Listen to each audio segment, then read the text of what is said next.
इंसान का मस्तिष्क जो सोच सकता है और जिसमें यकीन कर सकता है वह उसे हासिल भी कर ही लेता है।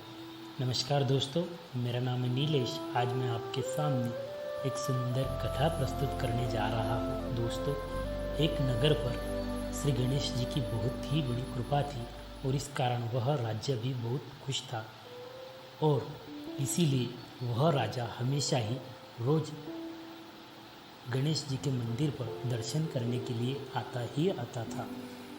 वह गणेश जी के मंदिर के पास में दो भिखारी हमेशा राजा को देखते थे। ये उसमें से एक भिखारी राजा को हमेशा ही मांगते रहता था, वही दूसरा भिखारी वह हमेशा ईश्वर से ही मांगता था। राजा यह देखकर बहुत ही आश्चर्यचकित हो जाता था कि हमेशा यह दो भिखारी मुझे दिखते हैं, लेकिन एक भिखारी मुझे मांगता है और एक भिखारी हमेशा ईश्वर से ही मांगता है। तब एक दिन राजा ने अपने मंत्री को बुलाया और कहा कि मंदिर में जो बाई तरफ का जो भिखारी है, जो मुझसे हमेशा मांगता है ना कुछ, तुम उसे एक पतीले में जाकर खीर दे दो और उसके नीचे कुछ स्वर्ण मुद्राएं छिपा दो, ताकि वह भरपूर पेट भर खा सके और स्वर्ण मुद्रा के कारण वापस उसे कभी भीख नहीं मांगनी पड़े। मंत्री राजा की आज्ञा पाकर वैसा ही करता है और जैसे ही शाम होती है वह पतीला सेवकों द्वारा उसे भिखारी को पहुँच दिया जाता है। जैसे ही वह भिखारी देखता है कि उसके पास खीर है, वह उस भिखारी दूसरे को कहता है कि देखो, मेरे राजा ने आज मुझे खीर भेजी है।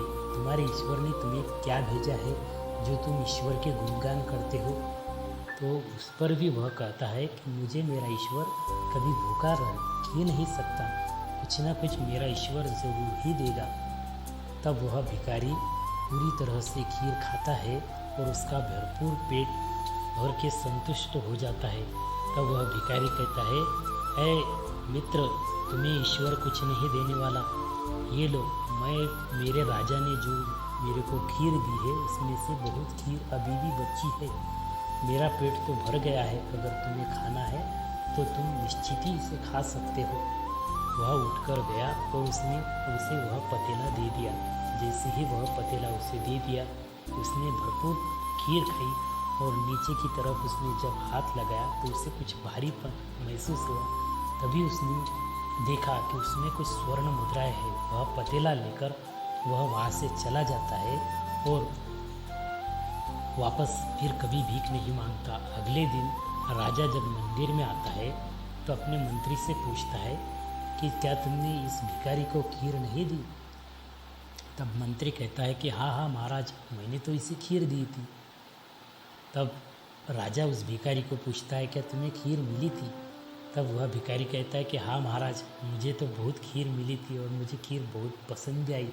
मेरा पेट भरने के बाद मेरा मित्र जो भिखारी है बगल में, मैंने उसे भी वह खीर दे दी। वह हमेशा ही कहता है कि मुझे मेरा ईश्वर देगा, और मैं कहता हूँ कि मुझे मेरा राजा देगा। तो राजा कहता है कि ठीक है, उसे ईश्वर ने ही दे दिया और उसे ईश्वर का ही आशीर्वाद मिल गया, इसीलिए वो आज यहाँ नहीं है। यह कहकर राजा वहाँ से चला जाता है और कहता है कि ईश्वर पर सच्ची आस्था रखने वाले पर ईश्वर कभी भी निरादर नहीं करता, उसे वह हमेशा कुछ न कुछ जरूर दे ही देता है।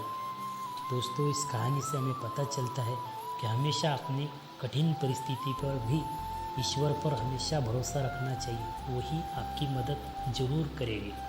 Thank you.